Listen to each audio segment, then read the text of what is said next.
Eli, Mercer thought his battle was over. After returning from the horrors of combat, the 33-year-old veteran sought peace in the deep, quiet woods of Oregon. The only company he had was his retired K-9 partner, Shadow, a loyal companion that had seen him through some of his darkest days. But one morning, everything changed. Without warning, Shadow bolted into the forest, his senses alert and his body stiff with purpose. Eli, heart racing, had no choice but to follow. What began as a peaceful walk quickly turned into a journey of discovery, one that would lead Eli into a mystery far bigger than anything he'd ever imagined. A cabin, a silent child, and secrets that could change everything he thought he knew about loyalty, loss, and a final mission. Eli had long since buried his past, but what they were about to uncover would shake him to his core. If you've ever believed in the unbreakable bond between a human and a dog, or in the kind of ending that leaves you crying, smiling, and feeling alive again, then stay with us. This one's for you. Before we dive in, don't forget to hit that like button and share where in the world you're tuning in from in the comments. Eli Mercer never wanted to be anyone's hero again, not after what happened overseas. His tiny cabin, tucked away in Oregon's dense wilderness, was meant to be a sanctuary, a place where he could disappear away from the world that had broken him. No questions, no expectations, just him. A barely functioning stove, a bed that never felt quite right, and Shadow, the only living soul who still looked at him as if he hadn't fallen apart. Shadow wasn't just a dog. He was Eli's lifeline, the last thread holding him to a life that felt like a film reel, frayed and burned at the edges. A black and tan German shepherd, with eyes that had witnessed too much, ears always twitching at the faintest sound, and muscles rippling from memories of war zones they both wanted to forget. The dog had saved Eli's life countless times, but these days he was less of a protector and more of a companion, a living reminder of a life and a mission now gone. It started like any other day, Eli sipping his black coffee, boots still, muddied from yesterday's hike, and Shadow curled up beside the hearth. But then something snapped. 1 second Shadow was resting. The next he was alert, stiff, focused, ears forward.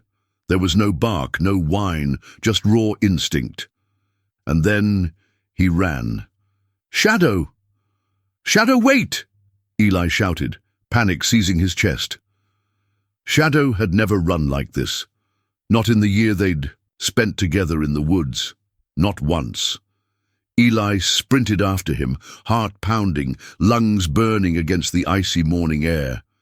The forest swallowed them quickly, old pines towering overhead like sentinels, the ground thick with moss and the weight of old regrets. With each step deeper into the woods, the world around them quieted.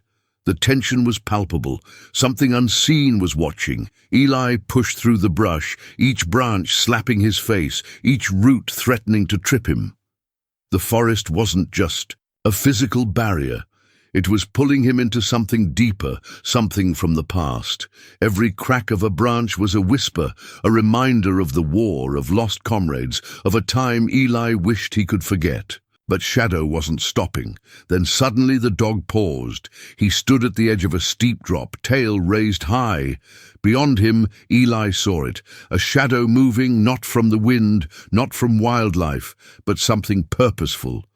Eli caught up, his breath ragged, and before he could speak, Shadow growled, not at Eli, but at the forest itself. Eli stood still for a moment too long, instincts whispering at him to turn back. But Shadow didn't flinch. His tail was steady, his eyes narrowed, posture locked. Whatever was out there, Eli knew the mission hadn't ended. It had just changed shape. And he wasn't alone anymore. With renewed urgency, Eli followed the dog deeper into the woods. The forest grew colder, quieter, until it felt like the world had become a mausoleum. No birds, no critters rustling through the leaves. Just the soft padding of Shadow's paws and the thudding of Eli's boots. The tension was thick, like fog, and every creak of the trees sounded like a whisper from the past. And then Eli saw them. Footprints, small, human-sized, not weathered by time or the elements, fresh. His stomach churned. Out here, in the middle of nowhere, child-sized prints weren't just unsettling, they were a warning. He crouched beside them, his fingers tracing the imprints in the dirt. No shoes, just bare feet, and next to them lighter paw prints, smaller, not from Shadow. Something else was out there. Eli's gut twisted. He'd seen this before. Different place, different war, but the same feeling. The scent of smoke, the screams of a village raid. And then it hit him, a memory.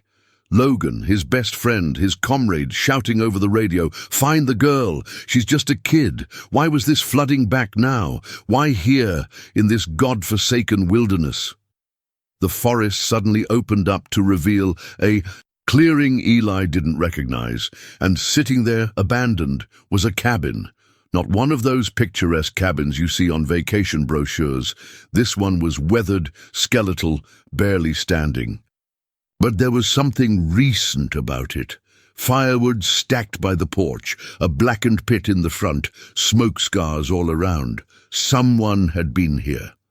Shadow slowed, sniffing at the door, and then stepped aside as if to make room for Eli. Eli stepped onto the porch, and that's when he saw it. A drawing taped to the door with yellowing duct tape, a child's crayon rendering, unmistakably of Shadow, standing beside a man in uniform. Next to them, a stick-figure girl with a red X drawn. Over her mouth, Eli's pulse stopped. His heart pounded in his chest. Someone knew Shadow. Someone in this cabin knew him. This wasn't just a mystery. It was personal. He reached for the door handle, a question burning behind his ribs. Was this cabin a trap, or a cry for help? The door groaned open, and the air inside was thick, dust, wood, cold ash, and something. Eli couldn't quite name, but there was warmth too. Emotional warmth, familiar warmth. It was like this place remembered him even if he couldn't remember it.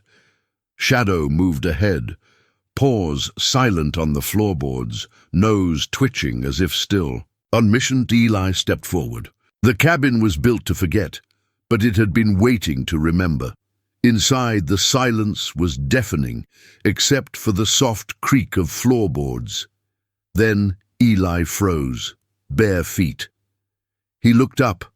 A figure emerged from behind a crooked doorframe, small, fragile, with eyes wide and haunted. A girl, no older than 9.